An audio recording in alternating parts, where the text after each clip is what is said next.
வெள்ளத்தால் பாதிக்கப்பட்டுள்ள தென் தமிழக மக்களுக்கு சிவகங்கை மாற்றுத்திறனாளிகள் நலசங்கம் சார்பில் 25,000 மதிப்புள்ள நிவாரணப் பொருட்கள் நியூஸ்7 தமிழின் அன்பு பாலம் குழுவினரிடம் வழங்கப்பட்டது.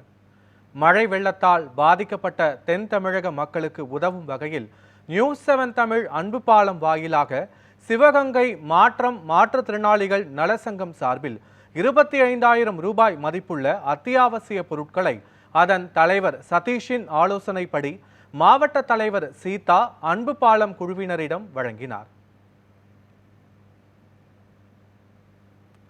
இதேபோல் மழை வெள்ளத்தால் பாதிக்கப்பட்டவர்களுக்கு வழங்கும் வகையில் காரைக்குடி அடுத்த கானாடு காத்தான் வெங்கட்ராமன் கைத்தறி சார்பில் 7,000 ரூபாய் மதிப்பிலான போர்வை, துண்டுகள் உள்ளிட்ட பொருட்கள் அன்பு பாலம் நிர்வாகிகளிடம் வழங்கப்பட்டது.